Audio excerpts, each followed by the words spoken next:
Merci et bravo de vous intéresser à la vie municipale. Il est en effet important que chaque citoyen, chaque chambérienne, chaque chambérien s'intéresse à la gouvernance de sa ville, à son quotidien, à la construction de la ville demain. Groupe d'opposition au conseil municipal de Chambéry, nous n'avons que peu de moyens, nous ne sommes pas écoutés, les décisions sont prises sans recueillir notre avis, nous ne pouvons que finalement faire des commentaires au moment des conseils municipaux. Pour autant, nous avons besoin de vous écouter, nous avons besoin de vous remonter, nous avons besoin de vos idées, nous avons besoin de vos propositions pour les mettre dans le débat public à travers notamment les séances du conseil municipal. Le site de l'association Chambéry Autrement est là pour vous permettre de vous exprimer, pour vous permettre de nous donner ces informations dont nous vous rendrons compte de l'usage que nous en faisons de manière la plus régulière possible.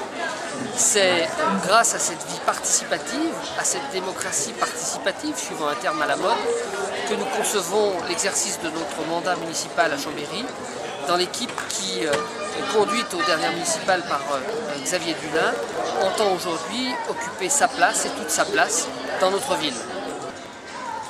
Notre rentrée est bien terne à Chambéry. Insécurité, insalubrité, endettement majeur, alors que la crise des finances publiques mondiales va venir encore plus fragiliser nos comptes publics. On se demande bien comment est-ce que Chambéry va pouvoir préparer son rebond demain. Le produit de notre fiscalité est malheureusement stagnant.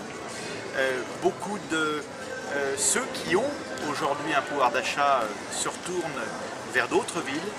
Il est grand temps que nous rebondissions. Quels sont les investissements de notre ville aujourd'hui? C'est d'abord l'État qui les fait à travers ce très beau chantier de l'hôpital, dont chacun peut se réjouir, mais c'est bien l'État qui pilote ce grand projet.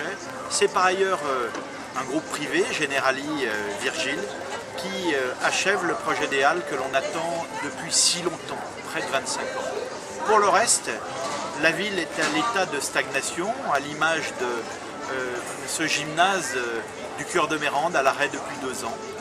Juste un chiffre à nos chers concitoyens, le produit de la fiscalité qui a augmenté de plus de 3 millions d'euros cette année à Chambéry, 100% de ce produit va dans le désendettement de la ville et non pas dans l'investissement, tellement nous sommes endettés. Alors, qui va aujourd'hui pouvoir financer la solidarité pour les Chambériens?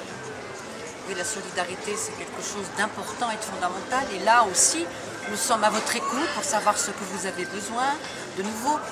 Et actuellement, c'est vrai que les personnes âgées, les enfants, les familles sont pris en charge.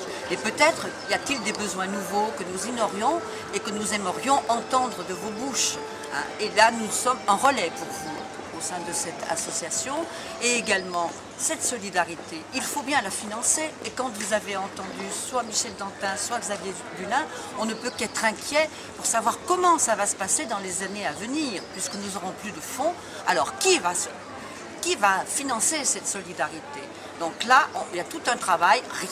Le social n'est pas coupable. On ne peut pas couper le social de l'économie, de la finance. C'est quelque chose de global. Une ville doit être gérée globalement sur tous ces aspects. Et avec vous, on espère avancer sur ce plan-là. À bientôt.